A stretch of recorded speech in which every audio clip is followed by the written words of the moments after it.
कांग्रेस क्या करती है? अलग अलग जातियों को लड़ाना, यही कांग्रेस की फितरत है। देश जितना कमजोर होगा, कांग्रेस उतनी मजबूत होगी, और जब कांग्रेस मजबूत होगी तो देश मजबूर हो जाएगा। यहां चर्मकार जाति को कांग्रेस मांग जाति से लड़ाना चाहती है। कांग्रेस एससी समाज के अधिकार उनसे छीन लेगी, एससी को कमजोर करके सरकार बना लेगी। यही उसकी चाल है, यही उसका चरित्र है। आपको याद रखना है, एक है तो सेफ है। साथियों, कांग्रेस पार्टी जानती है, देश जितना कमजोर होगा, कांग्रेस उतनी मजबूत होगी,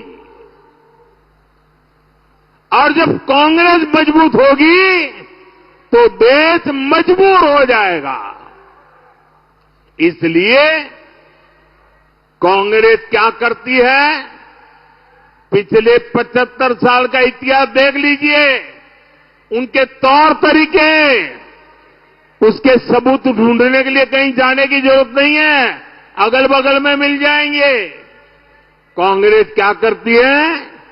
अलग अलग जातियों को लड़ाना, यही कांग्रेस की फितरत है। आजादी के बाद से ही कांग्रेस ने कभी शेड्यूल कास्ट समाज को, हमारे दलित समाज को, हमारे एससी समाज को एकजुट नहीं होने दिया। कांग्रेस ने हमारे जनजातीय समूह, हमारे आदिवासी समाज, हमारे एसटी समाज को भी अलग अलग जातियों में बांट कर रखा।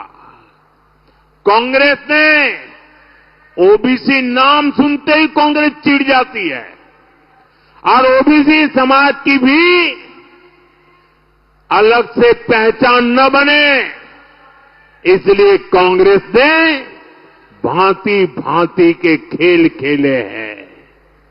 कांग्रेस चाहती है एससी समाज की अलग अलग जातियां आपस में ही लड़ती रहे, झगड़ा करती रहे। वो जानती है एससी समाज की अलग अलग जातियां आपस में झगड़ती रहेगी तो उनकी आवाज बिखर जाएगी, उनका वोट बिखर जाएगा, और ऐसा होते ही कांग्रेस के लिए सरकार में आने का रास्ता बन जाएगा। इसलिए यहां चर्मकार जाति को कांग्रेस मांग जाति से लड़ाना चाहती है। कांग्रेस मातंग को महार जाति से, बुरड़ जाति को वाल्मीकि जाति से, कैकाड़ी को खटीक जाति से, और मोची जाति को कांग्रेस और जातियों से लड़ाना चाहती है। जब आप एससी के तौर पर एकजुट नहीं रहेंगे, अपनी ही अलग अलग जातियों में बंटकर झगड़ा करेंगे, तो कांग्रेस इसका फायदा उठाएगी। कांग्रेस एससी समाज के अधिकार उनसे छीन लेगी, एससी को कमजोर करके सरकार बना लेगी। यही उसकी चाल है, यही उसका चरित्र है। इसलिए आपको कांग्रेस की इस खतरनाक साजिश से सावधान रहना है। आपको याद रखना है, एक है तो सेफ है, एक है तो